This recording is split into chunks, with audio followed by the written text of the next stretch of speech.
Аспан неге көк түсті болып көрінеді? Негізінде күннің сәулесінде кемпір қосақ түстерінің барлық түстері кездеседі. Алайда біздің атмосферамызда ұзын толқынды сәулелерге қарағанда қысқа толқынды сәулелер өте тез таралады. Сол сәулелердің ішінде көк түс спектрі тез таралғандықтан аспан көзімізге көк түсті болып көрінеді. Мысалы, мұны дизайнерлер де жақсы біледі. RGB деген ұғым бар, яғни red, green, blue, яғни көк, жасыл және қызыл. Сәйкесінше көк түс спектрі тез таралғандықтан аспан көзімізге көк түсті болып көрінеді. Яғни бұл күннің сәулесінен пайда болатын, яғни шағылысудан пайда болған табиғи құбылыс. Сәйкесінше мұны Релей шашырауы деп атайды. Және мұны 1871 жылы ағылшын физигі Джон Уильям Стрет Релей анықтады.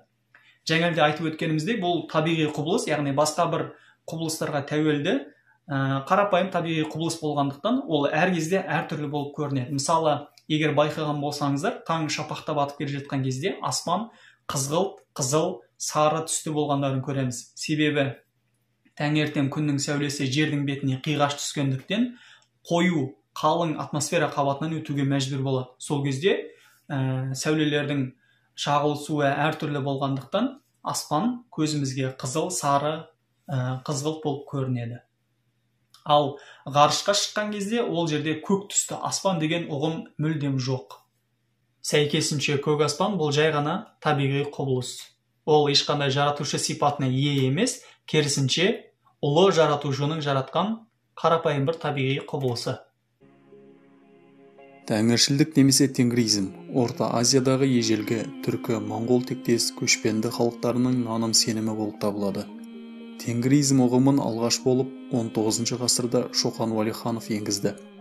Тәңіршілдік наным сенімінде көк тәңір, яғни жаратушы сипатындағы көк аспан ең жоғарғы күш деп саналды. Бірқатар зерттеушілер тәңір сөзі мәңгі көк аспан деген ұғымды білдіреді деп айтады.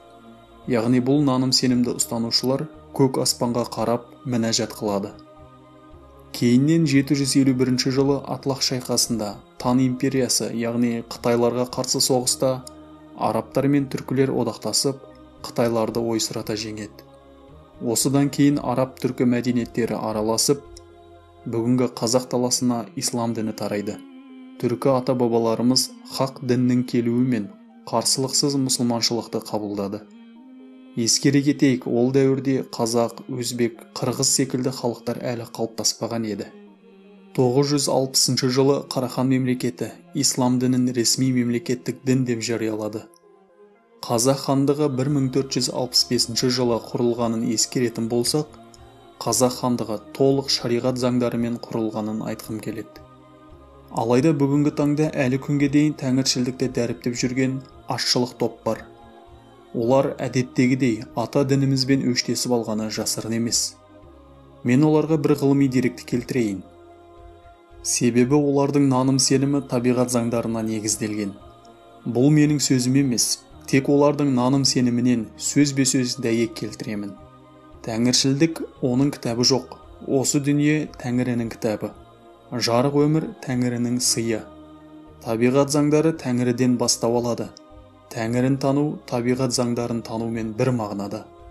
Сондықтан ол еркін өмір мен ғылыми, табиғи сенімге алып келді.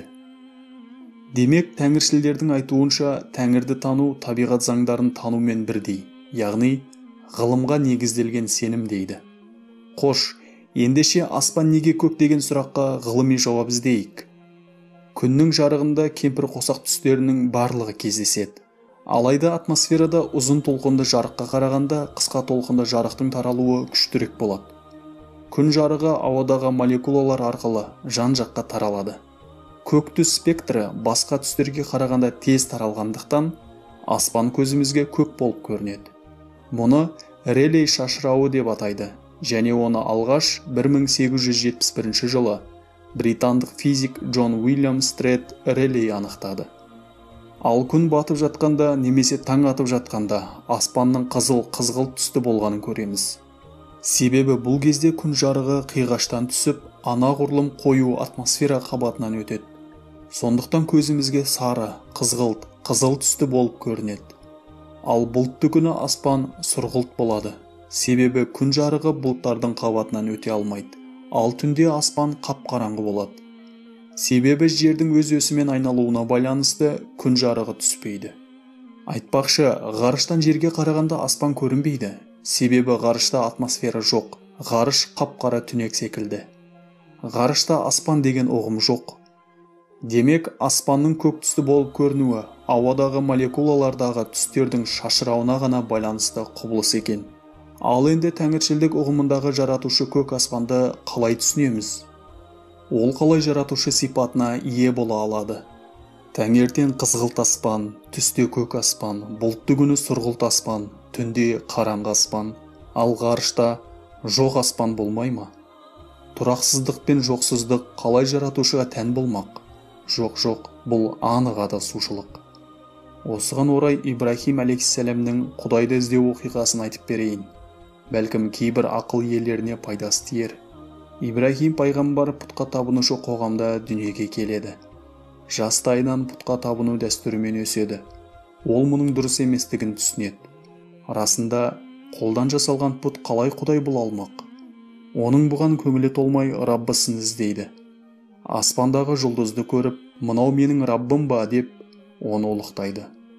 Таңға жақын жұлдыздар көзден ғайып болғасын, жоқ, бұл жаратушыға тән сипат емес дейді. Сосын толықсыған айды көріп, мынау менің Раббым ба деп, оны да ұлықтайды. Таңға жақын айда көзден ғайып болғасын, одан да теріс айналады. Сосын шуақта батқан күнді көріп, мынау менің Раббым ба деп, оны да ұлықтайды. Кешке жақын күнде көзден ғайып болғасын, одан да бас тартады. Сөйтіп Алла оның көкірек көзін ашып, өзі туралы ілімін арттырады. Бұл туралы Әнғам сүресінің 76-78 аяттарында баяндалған. Қорытындылай келе жаңағы сөзімді қайталап айтқым келеді. Егер тәңіршілдікте көк аспан жаратушы болса, таңертең қызғылт аспан, түсте көк аспан, бұлтты күні сұрғылт аспан, түнде қараңғы аспан, ал ғарышта жоқ аспан болмай ма? Тұрақсыздық пен жоқсыздық қалай жаратушыға тән болмақ? Ақыл есі дұрыс адам қалай бұған нанбақ? Жаман кісі өкпешіл келеді деген сөз бар қазақта. Сол өкпешілдер ісінен көрмейді, кісіден көреді. Не қылса да өзі емес, өзге кінәлі. Айтпағым, тәңіршілдердің исламға өкпесі қара қазандай. Түркілер көк тәңірге сатқандық қылып, мұсылман болғалы, басынан бақ, астынан тақ кетіпті. Содан бері өзге елдердің отарынан езгі көріп, қасіреттен көз ашпай келеді екен. Егер қайтадан тәңіршілдікке қайтса, бұрынғыдай әлемді тізе бүктіреміз дейді. Қысқасы, бәріне ислам діні кінәлі дегені ғой. Солар сірә күншілдік дертіне шалдыққан-ау. Күншілдің күні қараң деген бар. Күншілдік пен исламға тіл тигізіп, қара күйе жағады да жүреді. Күншілдігін кешіріп, көркем түрде насихат жасайын. Өйткені дінім соған бұйырады. Раббым маған Нахл сүресінің 125 аятында адамдарды Раббыңның жолына даналық және көркем үгіт арқылы шақыр деп айтты. Қош, сонымен айтпаса сөздің атасы өледі демекші, тәңіршілдерге бір қызықты деректі айтайын. Құлақ түріп тыңдаңыздар. Византия империясы 395-1453 жылдар аралығында дүние жүзіне 1058 жыл үстемдік құрды. Сенімі бойынша христиандықты ұстанды. Діни сенімін ауыстырған жоқ, бәрібірде империя құлады. Осман империясы 1299-1922 жылдар аралығында дүние жүзіне 623 жыл үстемдік құрды. Сенімі бойынша мұсылманшылықты ұстанды. Діни сенімін ауыстырған жоқ, бәрібірде империя құлады. Сасаниттер империясы 226-651 жылдар аралығында дүние жүзіне 425 жыл үстемдік құрды. Сенімі бойынша зороастризмді ұстанды. Діни сенімін ауыстырған жоқ, бәрібірде империя құлады. Тан империясы 618-907 жылдар аралығында дүние жүзіне 289 жыл үстемдік құрды. Сенімі бойынша буддизмді ұстанды. Діни сенімін ауыстырған жоқ, бәрібірде империя құлады.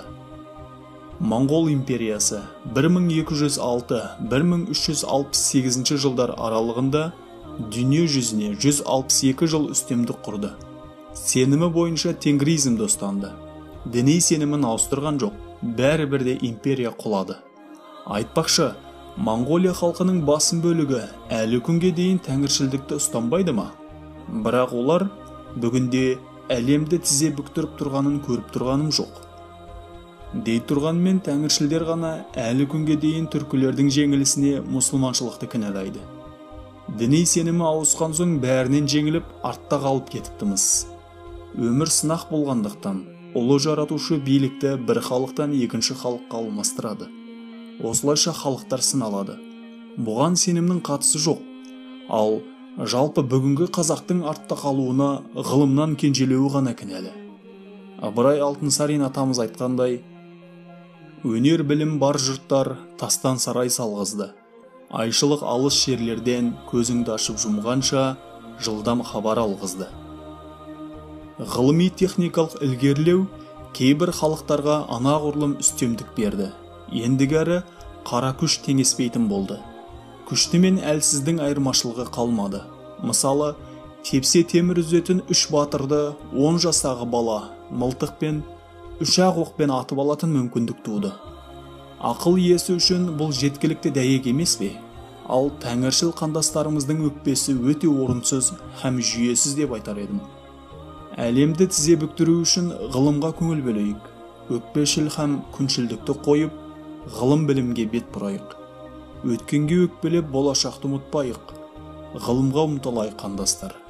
Ең бастысы, Алланың дініне тіл тигізбейік.